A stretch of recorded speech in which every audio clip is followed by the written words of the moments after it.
हे class operating well. सो ये हमारे numerical series का बेटा फोर्थ वीडियो है जिसमें हम लोग चैप्टर 5 वर्क एंड एनर्जी के इंपॉर्टेंट क्वेश्चंस करने वाले हैं बेटा, जो आपके फाइनल एग्जाम में आ सकते हैं। बिना टाइम वेस्ट स्टार्ट करेंगे और सबसे पहला क्वेश्चन देखते हैं बेटा। First question is what a particle moves along x axis with displacement 0 to 4, है ना। अब उस पर फोर्स जो लग रहा है बेटा पार्टिकल पे, वो एक वेरिएबल फोर्स है। क्यों? क्योंकि आपको गिवन है कि जो फोर्स है वो क्या बेटा 5 - 7x + 4x² है ना, ये गिवन है। और यहाँ x वेरिएबल है, जैसे जैसे आप x चेंज करोगे वैसे वैसे फोर्स भी क्या होगा, चेंज होगा। तो पता है आपको बेटा कि जब वेरिएबल फोर्स होता है तो वर्क डन क्या होता है बेटा, वर्क डन क्या होता है, integration of F D x. याद है? डाउट तो नहीं है? ग्रेट। तो वर्क डन कितना हो जाएगा बेटा, इंटीग्रेशन ऑफ फोर्स। फोर्स क्या बेटा बताओ, 5 - 7x + 4x² और इंटू dx, है ना, इंटू dx। और लिमिट कहां से कहां देखो जरा, लिमिट कहां से कहां है बेटा, लिमिट है हमारा 0 से 4, लिमिट है 0 to, कोई डाउट नहीं होना चाहिए। अब इंटीग्रेशन करना था बेटा, इंटीग्रेशन बहुत आसान है, कैसे करेंगे इंटीग्रेट। तो वर्क डन कितना हो जाएगा बेटा, 5 कांस्टेंट है, देखो 5 के साथ ये dx आएगा अंदर, तो हो जाएगा 5 dx, है ना। देखो ध्यान समझना, जिनको बेसिक्स नहीं आता, 5 कांस्टेंट बाहर जाएगा बेटा, और dx का इंटीग्रेशन x होता है, क्लियर है। तो हो जाएगा 5x - 7, x की पावर अभी कितना है बेटा 1 है। जो भी पावर होता है ना बेटा, एक पावर बढ़ जाता है वो, तो x की पावर हो जाएगा 2, और वही पावर आपको नीचे लिख देना चुपके से, लिख दिया। अब सुनो, प्लस 4, यहाँ x 2 बार है बेटा, एक पावर और बढ़ जाएगा, तो क्या आएगा x³ और वही पावर नीचे लिख देंगे, क्लियर। तो ये हमारा क्या हो बेटा, ये हमारा हो गया इंटीग्रेशन का खत्म। अब लिमिट, लिमिट कहां से कहां बेटा, 0 से 4 है, कोई डाउट तो नहीं है। अब लिमिट पुट करना सीखो। लिमिट कैसे पुट करना है, देखो work done is equal to upper limit minus lower limit होता है। तो जहां जहां x है ना बेटा, वहां पे अगर 4 रखेंगे, फिर जहां जहां x है वहां पे एक बार 0 रखेंगे, तो जहां x है वहां 4 रखो, 5 × 4 20 हो जाएगा, 20। समझ आ रहा नहीं आ रहा, फिर माइनस माइनस 4 रखेंगे तो 4 का स्क्वायर 16, 16 से 2 कट के 8 आएगा, 8 7 56 -56, फिर प्लस प्लस 4, x क्या रखोगे बेटा 4, 4 का क्यूब कितना हो जाएगा 64, ठीक 64 × 4, 64 का 4 से करोगे तो 256, है ना, 256। कोई डाउट तो नहीं है, कोई डाउट, ग्रेट।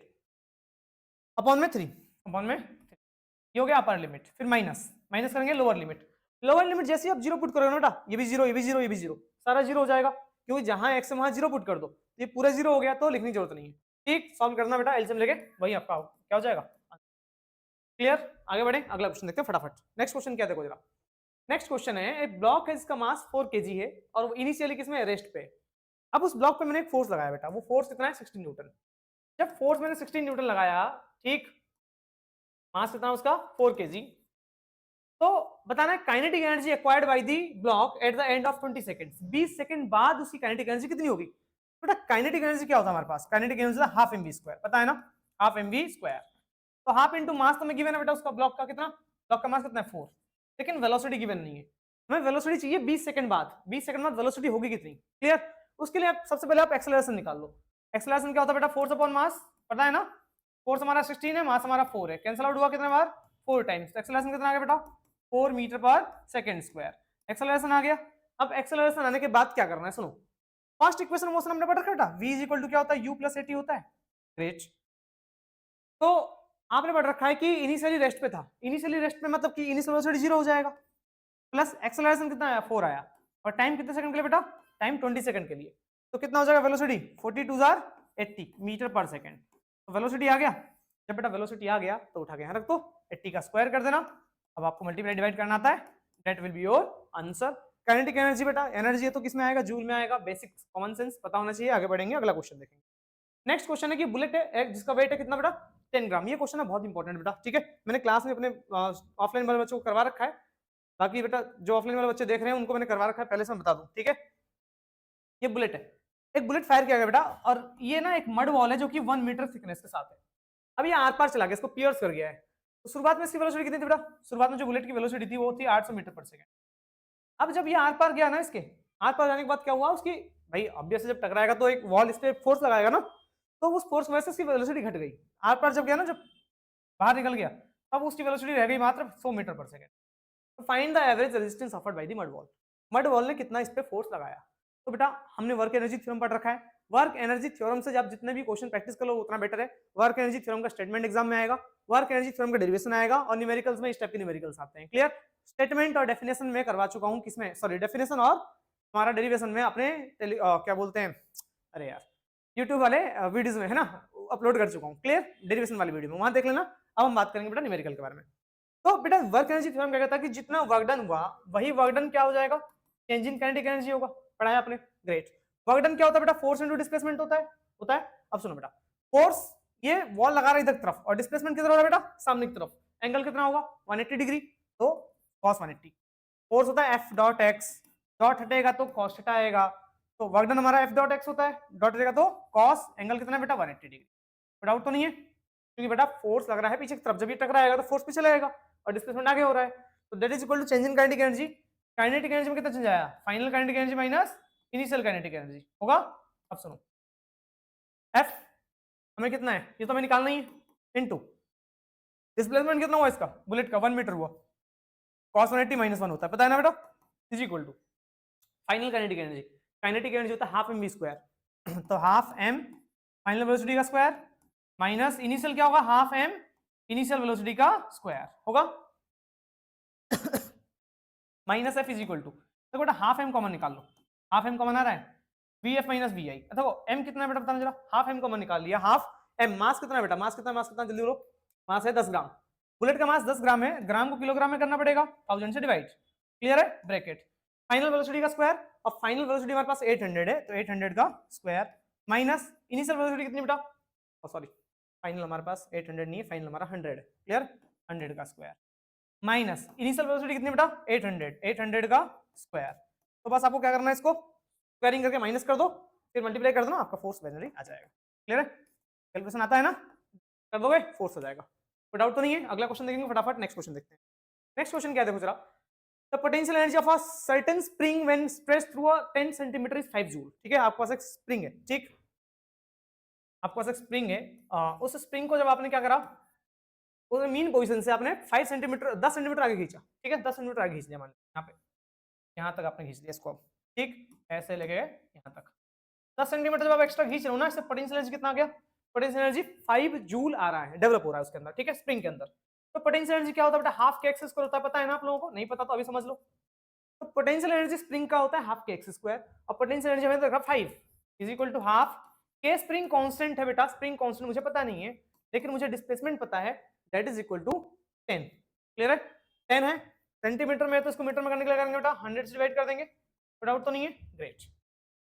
अब सुनो क्या होगा, 0 से 0 कट गया, 2 इधर ले आओ, 10 इज इक्वल टू के इंटू 1 बाई 10 का स्क्वायर कितना हो जाएगा, 100 हो जाएगा, ठीक है, इधर ले आओ 1 1 2 3 दिस मच ऑफ, ठीक, के आ गया, स्प्रिंग कांस्टेंट आ गया। अब आपसे पता है क्या पूछा गया है, amount of work done to stretch the spring through additional 5 centimetre, अब एडिशनल 5 सेंटीमीटर आगे खींचना है, मतलब अब और 5 सेंटीमीटर आगे खींचना है, अब यहाँ तक ले जाना है, 5 सेंटीमीटर और आगे खींचना है, क्लियर। तो अब पोटेंशियल, अब बताओ यहाँ से यहाँ तक खींचने में आपने कितना वर्क डन किया, ठीक, तो यहाँ से आपने यहाँ तक खींचने में कितना वर्क डन कर लिया, एडिशनल वर्क डन कितना किया। अब सुनो, तो यहाँ से यहाँ तक को खींचने के लिए तुमने जो कितना जूल का वर्क डन किया, 5 जूल का, यहाँ से यहाँ तक खींचने के लिए, अब ना मतलब मीन पोजीशन से, सॉरी मीन पोजीशन से यहाँ तक खींचने के लिए 5 जूल का वर्क डन किया। अब मीन पोजीशन से ही आप यहाँ तक खींचने के लिए देख लो कितना वर्क डन करोगे, मीन पोजीशन से, यहाँ से नहीं, मीन पोजीशन से देख लो वहां तक स्ट्रेच करने के लिए कितना वर्क डन करोगे, ठीक। नाउ जो पोटेंशियल एनर्जी हो जाएगा, पोटेंशियल एनर्जी कितना होगा स्प्रिंग का, सॉरी यहाँ से यहाँ तक स्ट्रेच करने के लिए, वही work done is equal to potential energy, तो यहाँ से यहाँ तक जब आप स्ट्रेच करोगे तो कुछ पोटेंशियल एनर्जी होगा उसका, पोटेंशियल एनर्जी कितना हो जाएगा, हाफ के एक्स स्क्वायर, तो हाफ इंटू के कितना आ गया बेटा हमारे पास 1000 आ गया, तो फिक्स रहेगा ना, कांस्टेंट है के, एक्स डिस्प्लेसमेंट सर कितना है 15 है, 15 है ना भाई, 10 था और 5 आपने और खींच दिया, तो टोटल डिस्टेंस 15 खींचा आपने इसको, ठीक है, 15 का स्क्वायर, क्लियर है। अब सुनो सॉल्व करना आता है, सॉल्व कर देना, मैं बता रहा हूँ फाइनली करना क्या है। तो जो वर्क डन किया ना वो वर्क डन होगा change in potential energy, potential energy में कितना चेंज वही वर्क डन, भाई वर्क एनर्जी थ्योरम क्या कहता है, एनर्जी में जो चेंज आएगा वही हमारा वर्क होगा, तो यहाँ से यहाँ तक स्ट्रेच करने में कितना आपने वर्क किया, जो आपके एनर्जी में चेंज आया, मतलब कि यहाँ से यहाँ तक का एनर्जी निकाल लिया आपने, ये रहा, उसमें से इनिशियल जो एनर्जी था हमारा जो कि था कितना 5 जूल, तो इसमें से 5 जूल को माइनस कर देना, मतलब ये जो एनर्जी आएगा ना 15 सेंटीमीटर खींचने तक में कितना एनर्जी लगेगा, ये निकाला आपने, मतलब स्प्रिंग जो एनर्जी स्टोर होगा, और 10 सेंटीमीटर तक खींचने में कितना एनर्जी था 5 जूल था, तो दोनों में अंतर कितना है वही हमारा वर्क डन हो जाएगा, जो कि वर्क एनर्जी थ्योरम कहता है। बेटा पढ़ा होगा, अच्छी बात है, नहीं पढ़ा है समझ गए, आगे बढ़ेंगे, अगला क्वेश्चन देखते हैं। द स्प्रिंग, देखो स्प्रिंग वाले क्वेश्चन मैंने इसलिए डाल रखेंगे, स्प्रिंग वाले क्वेश्चन एग्जाम में ज्यादा पूछे आते हैं, ठीक है, बेसिक। और वर्क एनर्जी थ्योरम का बुलेट वाला क्वेश्चन इंपॉर्टेंट है। बाकी बेटा आपने जितना अपने भाई साल भर जितना आपने मेहनत किया होगा उतना ही फल मिलेगा, ठीक। मैं बोल दूं कि जो करवा रहा हूं वही आएगा, ठीक है। मैंने तो बस लिख दिया है थंबनेल ताकि भाई क्लिक थ्रू रेट बढ़ जाए सिंपली। और लेकिन हाँ, मैं अपने बच्चों को भी फाइनल्स में इन्हीं क्वेश्चंस को ही प्रैक्टिस करवाता हूँ, क्योंकि जनरली ऐसे ही क्वेश्चंस आते हैं। लेकिन आपने साल भर में जितना मेहनत किया बेटा वो आउटपुट आपको मिलेगा, ठीक। आप ये नहीं सोच सकते कि मैं 1 घंटे की वीडियो देखूं और मतलब 20 मिनट में एक चैप्टर का और आपको एकदम सब चीजें साल भर का कंटेंट आ जाएगा, नहीं। लेकिन हाँ, प्रिडोमिनेटली ऐसे क्वेश्चन पूछे जाते हैं। आपके क्लास में जो टीचर्स आपको करवा रहे हैं उसको भी आप फोकस करो, क्लियरली बेटा एग्जाम में पास हो जाओगे। फेल तो कोई नहीं होने वाला, ऑब्वियस है। डेरिवेशन कर लेना जितना क्वेश्चन करवा रहा हूँ, पास तो 101% लोगे, ठीक। अच्छे नंबर भी स्कोर कर लोगे, ठीक है। कोई दिक्कत नहीं। अब देखो, the spring is shown in the figure as a spring constant 48 Newton पर मीटर। स्प्रिंग कांस्टेंट में गिवन है बेटा, स्प्रिंग कांस्टेंट कितना गिवन है बेटा 48, ठीक है, न्यूटन मीटर इनवर्स, ठीक है। ये यूनिट है बेटा, ध्यान रखेंगे स्प्रिंग कांस्टेंट का न्यूटन मीटर इनवर्स। अब आगे क्या दे रखा है बेटा, स्प्रिंग कांस्टेंट का क्या दे रखा है। अब ना इसको ना स्ट्रेच किया गया, मतलब मास 8 किलो का है, इसमें बंधा हुआ है। अब इसको स्ट्रेच किया गया कांस्टेंट फोर्स से, ठीक है, 20 न्यूटन। अब उसने बोला है कि 0 से 5 मीटर पढ़ू है, अभी पढ़ो सबसे आता। What is the speed of the block, ठीक है। अब सुनो, इस ब्लॉक को ना अपने मेन पोजीशन से 5 मीटर आगे ले गया गया, 0 से 5 मीटर है ना, मतलब मेन पोजीशन से 5 मीटर आगे ले गए। जब 5 मीटर आगे ले जाओगे ना, उस पॉइंट पर उसकी काइनेटिक एनर्जी कितनी होगी, ब्लॉक की काइनेटिक एनर्जी 5 मीटर आगे कितनी होगी, ठीक, ये सवाल है। अब सुनो, तो वर्क एनर्जी थ्योरम हर जगह लगेगा, ठीक है। वर्क एनर्जी थ्योरम से ही क्वेश्चन पूछा आता है, कंजर्वेशन ऑफ एनर्जी से थ्योरम पूछा आता है, ठीक है, मतलब क्वेश्चन पूछा आता है। तो ये जो स्प्रिंग है, स्प्रिंग से लोड बंधा हुआ है, आप इसको आगे खींच रहे हो, ठीक। तो आपने कुछ वर्क डन किया होगा, और जो आप वर्क डन करोगे बेटा वही वर्क डन क्या होगा, आपका जो एनर्जी, भाई आपने वर्क करने में एनर्जी वेस्ट किया, तो जो एनर्जी होगा ना वही एनर्जी स्प्रिंग के अंदर स्टोर होगा पोटेंशियल एनर्जी के फॉर्म में, प्लस इस बॉडी की काइनेटिक एनर्जी। मैं कहना चाह रहा हूं कि आपने जो वर्क करोगे ना, वर्क डन है ना, टू स्ट्रेच द स्प्रिंग है ना, जो आप वर्क डन करोगे वो क्या हो जाएगा, वो हो जाएगा उसके भाई इंक्रीज इन काइनेटिक एनर्जी, ठीक। भाई जो स्प्रिंग है उसका काइनेटिक एनर्जी बढ़ेगा ना, मतलब ये जो बॉडी बंधा हुआ है उसकी काइनेटिक एनर्जी बढ़ेगी ना, जो आप खींच रहे हो उसको, तो काइनेटिक एनर्जी में कुछ एनर्जी कन्वर्ट हो जाएगा, मतलब जो आपने वर्क करा वो वर्क कहीं ना कहीं इस बॉडी के काइनेटिक एनर्जी को बढ़ाने में जाएगा, प्लस प्लस। और जब आप इसको आगे खींच रहे हो ना बेटा, स्प्रिंग के अंदर भी पोटेंशियल एनर्जी डेवलप हो रहा है, ठीक। वो पोटेंशियल एनर्जी होगा, पोटेंशियल एनर्जी है ना, in increase in potential energy, ठीक है, इन स्प्रिंग। आया समझ बेटा। अब सुनो, तो जो आपने वर्क डन किया, वर्क डन क्या होता है बेटा, फोर्स इनटू डिस्प्लेसमेंट। फोर्स भी आप सामने लगा रहे हो और डिस्प्लेसमेंट भी सामने हो रहा है बेटा, फोर्स 20 डिस्प्लेसमेंट 5, तो 20 into 5 is equal to increase in kinetic energy. Kinetic energy कितना बड़ा, kinetic energy half m square बेटा, ग्रेट। हाफ मास कितना बेटा उसका 10 किलो है, सॉरी 8 किलो है, हाफ एम, ठीक। कहीं गड़बड़ तो नहीं कर दिया मैंने, work done force into displacement, force हमारा भी है, ठीक है, सही है, हाफ एम वी स्क्वायर है ना काइनेटिक एनर्जी। अब वेलोसिटी तो मुझे निकालना है उस पॉइंट पे, आपको देखो वेलोसिटी तो निकालनी है उसकी, लिखा हुआ है ना व्हाट इज द स्पीड, ये तो निकालना है, plus potential energy of the spring. Potential energy of the spring क्या होता है, हाफ के एक्स स्क्वायर होता है बेटा, हाफ इनटू के, के कितना है 48 और एक्स स्क्वायर, एक्स हमारा कितना है 5, 5 का स्क्वायर, बस ये पूरा टर्म इधर ले आओ, फिर ये टर्म इधर डिवाइड में ले आना, क्या जाएगा एज इट इज, क्लियर, ठीक है। आगे समझ, आगे बढ़ेंगे, बोले क्वेश्चन देखते, ये क्वेश्चन देखते हैं बेटा, ठीक। अब मैं देखो क्वेश्चंस की सीरीज में बना रहा हूं, तो मैं क्वेश्चन डालने को बहुत सारा डाल सकता था, मे बी ये 5-6 क्वेश्चन जो आपको एंड टाइम में करने चाहिए, मैंने वही ऐड किया, ये लास्ट क्वेश्चन है इस चैप्टर का, ठीक। उसके बाद हम लोग नेक्स्ट चैप्टर रोटेशन के बारे में बात करेंगे, ठीक है, मैंने टाइम वेस्ट किया। अब ball of mass m is drop from a height of platform, ठीक है ना, एक प्लेटफॉर्म ऐसे ऊपर है ना, ये h हाइट ऊपर है, वहां से एक बॉल डाला गया बेटा, जब बॉल डाला गया तो क्या हुआ, स्प्रिंग दबेगा, ऑब्वियस है बेटा, स्प्रिंग तो दबेगा ना जब ये गिरेगा, तो ये स्प्रिंग x हाइट नीचे आ गया है ना, वो क्वेश्चन ही कह रहा है, तो पढ़ोगे तो ball of mass m drop to a height है ना, vertical spring is on the figure, the platform is depressed by x है ना, तो h था और ये x दब गया नीचे, h प्लस x हो गया, जो टोटल हाइट दबा। तो what is the spring constant, spring constant है कितना, हमको ही निकालना है, ठीक है, ध्यान समझना बेटा, ध्यान समझना। शुरुआत में बताओ कि इस बॉडी के अंदर पोटेंशियल एनर्जी होगा कुछ, ऑब्वियस अगर किसी हाइट में मैंने इसको रखा है पोटेंशियल एनर्जी, जैसे रिलीज करूंगा, पकड़ लिया, जैसे रिलीज करूंगा क्या होगा बेटा, वो उसकी काइनेटिक एनर्जी में कन्वर्ट हो जाएगा, क्लियर, उसकी जो पोटेंशियल एनर्जी वो काइनेटिक एनर्जी में जाएगा। लेकिन अब सुनो क्या होगा, जब वो इस पे स्ट्राइक करेगा सारा का सारा काइनेटिक एनर्जी किसमें कन्वर्ट हो जाएगा, स्प्रिंग को दबाने में, तो स्प्रिंग अंदर धस गया, तो स्प्रिंग जब अंदर दबेगा ना तो उसके अंदर पोटेंशियल एनर्जी स्टोर हो जाएगा। कुल मिला के जो पोटेंशियल एनर्जी इस बॉल का किसी हाइट पे होगा, जैसे आप रिलीज करोगे तो जितना पोटेंशियल एनर्जी लॉस कर देगा, लूज कर देगा, वो सारा का सारा पोटेंशियल एनर्जी कौन गेन कर लेगा बेटा, जब ये दबेगा ना, स्प्रिंग कंप्रेस होगा तो स्प्रिंग के अंदर पोटेंशियल एनर्जी स्टोर हो जाएगा। क्लियर? तो इसका मतलब कि लॉस इन, है ना, लॉस इन पोटेंशियल एनर्जी, है ना, बाई बॉल, ठीक है, is equal to gain in potential energy by spring. आ रहा है समझ? बढ़िया, आगे बढ़ू। अच्छा, एक क्वेश्चन इसका ये भी था, लाइक एक कार है, वो जाके किसी एक दीवार पे टकराएगा, वहां पे स्प्रिंग लगा होगा। आपके एनसीईआरटी का क्वेश्चन है, ठीक है, सजेस्ट करूंगा आप उस एनसीईआरटी क्वेश्चन को कर लो, ठीक है। पोटेंशियल एनर्जी लॉस होगा वो कितना होगा बेटा? mgh होगा, तो m इंटू जी, जी इंटू एच, एच अब कितना है बेटा? अब ये ओवरऑल कितना हाइट नीचे आ रहा है, h प्लस एक्स हाइट नीचे आ रहा है ना बेटा, तो हाइट टोटल क्या हो जाएगा? h प्लस एक्स हो जाएगा। तो loss in potential energy is equal to क्या होगा? Gain in potential energy by spring. Spring कितना पोटेंशियल एनर्जी गेन करेगा बेटा? हाफ के एक्स स्क्वायर होता है बेटा, हाफ के और डिस्प्लेसमेंट का स्क्वायर, और डिस्प्लेसमेंट कितना हुआ, कितना डिस्प्लेसमेंट हुआ है? एक्स ही तो हुआ इसमें, के एक्स स्क्वायर। क्लियर? तो मुझे एक के की वैल्यू निकालना है यहाँ से, बाकी सब उधर भेज दो। 2 इधर डिवाइड में जाएगा तो मल्टीप्लाई में होगा, 2 mg h plus x divide by, ठीक, के को इधर ले आओ, सॉरी एक्स स्क्वायर को इधर ले आओ, इज इक्वल टू के। ये हमारा फाइनल आंसर होगा। होप क्लियर हो गया होगा बेटा? ये क्वेश्चन और रह गया था, ध्यान नहीं दिया, ठीक है, ये भी एक इंपॉर्टेंट क्वेश्चन है, आपको समझना है। एक बॉल है बेटा, दो आइडेंटिकल बॉल्स है ना, लेट्स से दोनों का मास सेम है ना, गिवन है कि आइडेंटिकल बॉल से दोनों का मास सेम मान लो। शुरुआत में ये रेस्ट में होगा। अब इस बॉल को ना मैंने थ्रो किया, किस वेलोसिटी से किया बेटा? 9 मीटर पर सेकंड से एक्स के अलोंग, ठीक है, ऐसे 9 मीटर पर सेकंड से वेलोसिटी से इसको थ्रो किया है ना, लेट्स से यू वेलोसिटी से। जब ये जाके टकराएगा ना बेटा इससे, तो क्या हो रहा है बेसिकली, एक बॉल इधर चला जाएगा, एक बॉल इसमें से इधर चला जाएगा, ठीक है, लेट्स से एक बॉल इधर चला गया, एक चला जाएगा। तो ऊपर जो बॉल गया और नीचे जो बॉल गया, दोनों कितना डिग्री पे गया बेटा? 30 डिग्री पे बॉल चले गए, है ना, ये m बॉल मास। अब आपसे क्या बोला गया बेटा? आपसे बोला गया है कि find the speeds of the balls after the collisions. जब ये दोनों टकराएंगे ना, टकराने के बाद जब चले गए, तो इन दोनों बॉल्स की स्पीड क्या होगी, ठीक है, स्पीड निकालना, तो सुनो ध्यान से, करना क्या है, तो ये बताओ कि एक बॉल इधर गया, मोमेंटम की बात करें बेटा, मोमेंटम क्या होगा? Mass into velocity. कोलिजन्स में आपको पता है कि बेटा इलास्टिक कोलिजन में मोमेंटम हमेशा कंजर्व रहता है, काइनेटिक एनर्जी कंजर्व रहता है, तो इसी कॉन्सेप्ट का हमें यूज करना है इस पे। तो देखो मास इधर गया, इसका मोमेंटम क्या होगा? लेट्स से इसका वेलोसिटी v1 इधर है, इसका वेलोसिटी v2 इधर है। मोमेंटम होता है मास इनटू वेलोसिटी, तो इसका मास इनटू वेलोसिटी इधर है, ये मोमेंटम हो गया हमारा, है ना, लेट्स से p2 हो गया ये, ठीक। यहाँ मोमेंटम क्या होगा बेटा? p1 मान लेते हैं, ठीक है, ये उधर गया बेटा मोमेंटम, कोई डाउट तो नहीं है, मोमेंटम इसका इधर, इसका इधर। अब आपको पता है मोमेंटम एक वेक्टर क्वांटिटी है। वेक्टर क्वांटिटी का मतलब क्या बेटा? कि इसको मैं वेक्टर रिजोल्यूशन कर सकता हूं, तो इसके दो कंपोनेंट होंगे, एक इधर होगा हॉरिजॉन्टल, एक वर्टिकल होगा। ये लाइन ना ये बन गया है, ये अभी हट नहीं रहा, ठीक है, तो टाइम भी नहीं अपने पास, तो जल्दी जल्दी करेंगे। तो ये इधर वाला कंपोनेंट क्या होगा बेटा? बताओ, मोमेंटम का इधर वाला कंपोनेंट क्या होगा? जगह p1 cos 30, इधर एंगल है उधर cos आता है, दूसरी तरफ क्या होगा? p1 sin 30। सिमिलरली इसके भी दो कंपोनेंट, एक हॉरिजॉन्टल एक वर्टिकल, तो इधर वाला जो कंपोनेंट होगा इसका वो क्या हो जाएगा बेटा? p2 cos 30।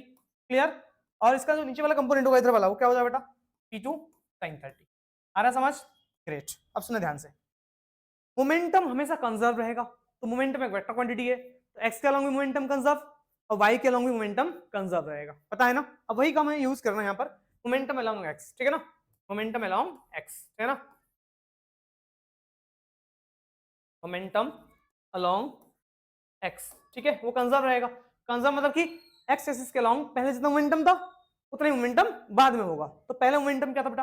मोमेंटम होता है मास इंटू वेलोसिटी, मास m है और वेलोसिटी 9 है, तो 9m प्लस इसका एक्स का मोमेंटम क्या होगा? ये तो रेस्ट में था शुरुआत में, वेलोसिटी 0 है तो मोमेंटम भी 0 होगा, इज इक्वल टू मोमेंटम टकराने के बाद जो होगा इसके एक्स के अलोंग, तो दो कंपोनेंट है ना, p1 cos 30 p2 cos 30।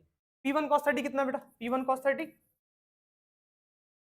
Plus p2 cos 30। अब सुनो 9m is equal to p1, momentum क्या होता है बेटा? मास इनटू वेलोसिटी, p1 क्या है? mv1, है ना, mv1। cos 30 कितना होता है बेटा? cos 30 कितना होता है? cos 30 हमारा है √3/2, है ना, √3/2 प्लस p2, p2 क्या होगा? m2v2, तो m2 m है और v2 कितना है? v2 निकालना ही है, और cos 30 कितना होता है बेटा? √3/2 होता है। अब सुनो बेटा 9m is equal to √3/2m common निकालो, √3/2m कॉमन निकाल लो, क्या आएगा बेटा? क्या आएगा बताओ जरा? v1, यहाँ से v1 आएगा प्लस आएगा। अब सुनो बेटा m से तो m कट गया, 2 को इधर भेज दो, 9 2 18 और √3 डिवाइड में आएगा, √3 जब डिवाइड में आएगा ये आएगा v1 प्लस v2। अब आप उसको रेशनलाइज करोगे, √3 को ऊपर नीचे मल्टीप्लाई करोगे, रेशनलाइज करोगे, जब रेशनलाइज करोगे तो आप पाओगे बेटा ये हो जाएगा फाइनली 18 √3 और 3 6 √3 आएगा। क्लियर है? कर लेना बेटा, ये आपको बेसिक्स पता होना चाहिए। लेट्स से इक्वेशन नंबर क्या बेटा? ये फर्स्ट है, मोमेंटम अलोंग एक्स तो कंजर्व है, वाई के अलोंग भी मोमेंटम कंजर्व रहेगा। नाउ मोमेंटम अलोंग वाई, ठीक है, नाउ मोमेंटम अलोंग वाई, ठीक है, नाउ मोमेंटम अलोंग वाई, ठीक है। Momentum along y। तो y एक्सिस के अलोंग मोमेंटम कितना होगा, ध्यान समझना। y एक्सिस के अलोंग मोमेंटम निकालना है, मोमेंटम होता है मास इनटू वेलोसिटी। अब सुनो, y के अलोंग मोमेंटम निकालना है तो देखो ऊपर भी है और नीचे भी है मोमेंटम टकराने के बाद, लेकिन टकराने से पहले तो दोनों का मोशन सामने था ना, ये भी सामने है और ये रेस्ट में है, तो y के अलोंग मोमेंटम तो इनिशियल तो है ही नहीं, मतलब पहले टकराने से पहले मोमेंटम y के अलोंग 0 है। टकराने के बाद क्या होगा, y के अलोंग मोमेंटम क्या होगा देखना जरा, p1 sin 30, p1 sin 30 ऊपर, p1 sin 30 प्लस नीचे की तरफ क्या है बेटा, p2 sin 30। लेकिन अब ये दोनों मोमेंटम अपोजिट में है, तो अगर आप ऊपर वाला प्लस कर लेते हो ना, नीचे वाला आपको माइनस कर लेना पड़ेगा। क्लियर है? तो माइनस का p2 sin 30 क्या होता है बेटा, माइनस का p2 sin 30, minus p2 sin 30। Clear है? कोई डाउट तो नहीं बेटा, श्योर ना? अब सुनो, 0 is equal to p1 sin 30 तो कॉमन निकाल लो, sin 30 कॉमन निकालो फटाफट। p1 क्या होगा बेटा, p1 होता है mass into velocity m into v1, और p2 क्या होगा, मास इनटू वेलोसिटी v2। ये डिवाइड भेज दो इधर, 0 के नीचे कुछ भी आएगा 0 हो जाएगा। 0 इज इक्वल टू m भी कॉमन निकाल दोनों में से, क्या आएगा v1 माइनस v2, इस m को नीचे भेज दो 0 हो जाएगा। 0 is equal to v1 minus v2, v2 को इधर ले आओ बेटा, v2 is equal to v1 आ गया, v2 is equal to v1। अब सुनो, v1 v2 दोनों बराबर है, उठा कर रख दो यहाँ पर इस इक्वेशन में, v1 v2 दोनों बराबर है, तो v1 प्लस v2 कितना था, 6√3 था। सुनो, v1 प्लस v2 कितना था बेटा, 6√3, और जहां v1 है वहां पर, जहां v2 v1 लिख सकता हूँ, v1 प्लस v2 जा v1 is equal to 6√3, v1 plus v1 2v1 is equal to 6√3, 2 से कैंसिल आउट बेटा 3 टाइम्स, v1 कितना आ गया 3√3, और जो v1 आ गया वही हमारा v2 भी होगा, तो v1 v2 इस तरह से मिल गया। ठीक है, मिलता है बेटा नेक्स्ट वीडियो में।